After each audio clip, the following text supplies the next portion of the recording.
What is up, guys? Welcome to your third JavaScript tutorial, and as promised, in this tutorial I want to talk to you guys about a huge concept in JavaScript, probably the most important concept that you guys need to learn, and that is the use of variables. So go ahead and try to remember all the way back to like 5th grade algebra class until you first learned about variables. Now, if you can't remember, here's a little refresher.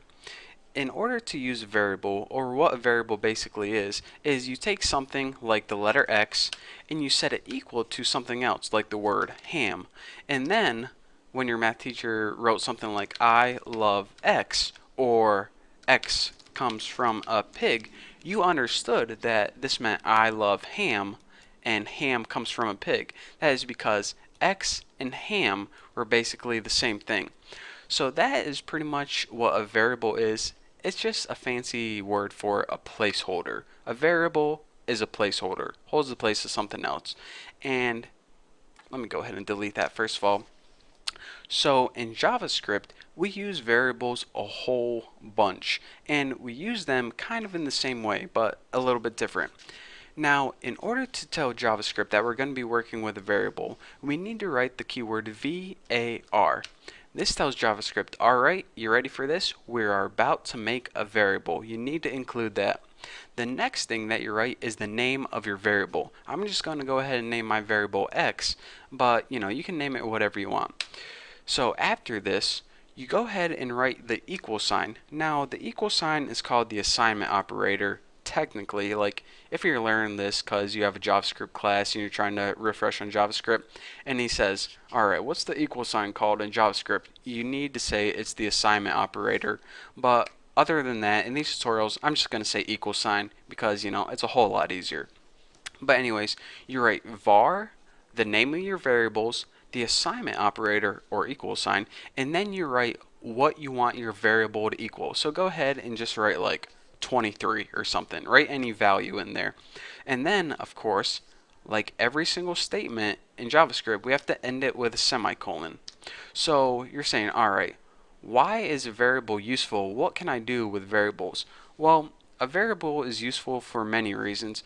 I mean, already we know how to print something out on the screen. So go ahead and write document dot write, and then inside your parentheses, instead of putting quotation marks in a line of text that it'll print out, go ahead and delete everything and just go ahead and write your variable.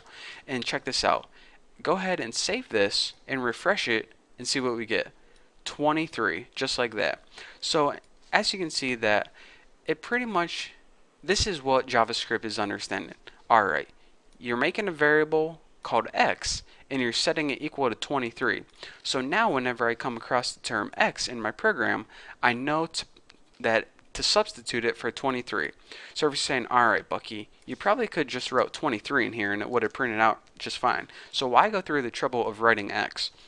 Well, when you're building computer programs, you don't just have it occur one time. You might have 1,000 different lines of code that include the term X. So you can either type out the word, or excuse me, the number 23 each time, or you can just go ahead up here, change it one time, and it's automatically going to change in all of your code for you. So anyways, it's going to save you a bunch of time, and it's also useful for different reasons that I don't want to talk about right now, or else it would just confuse you. But anyways, that is what a variable is, how to make it, and how it's useful. Another thing I want to mention is, go ahead and delete this, is I said you can name your variable anything you want, but I kind of lied, just a little bit. The first thing I want to mention is this.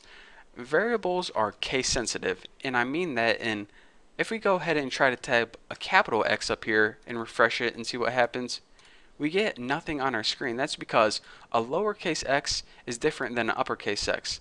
The variable named Bucky, or excuse me, let me type that. The variable named Bucky is different than this, B-U-C-K-Y. Even though they're spelled the same, if you try to run it, you're going to get nothing again because it looks at it as two different variables. So make sure that if a variable might be messing up, that means that you might have capitalized something that you shouldn't have capitalized. Another thing I want to mention is you just can't, use any symbols and letters you want. You need to start your variable name with a letter or an underscore. So since Bucky starts with a letter, you can also start it with an underscore. That would be valid, but you can't start it with like and or a percentage sign or anything like that. It needs to start with an underscore or a letter. Another thing is that the other characters in your variable name must be letters, numbers, or underscores. For example, you can't have like Bucky percent dollar sign 2 at sign.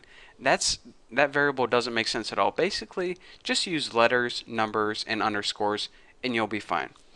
And lastly, I want to talk to you guys is that the most difficult thing to remember is that your variables can't start with numbers. For example, if you have variable 6 Bucky equals 32 and you try to run this program, it's not going to work out because your variables can't start with numbers. That's probably the most forgotten rule, but I needed to tell you guys. So whenever I said that you can name your variable anything you want, I kind of lied. You just have to remember these simple rules. It has to begin with a letter or an underscore, and only use letters, numbers, and underscores. You can't use dollar signs, spaces, percent signs, at signs. You can't use any of those. And if you follow those simple rules, you'll be good to go.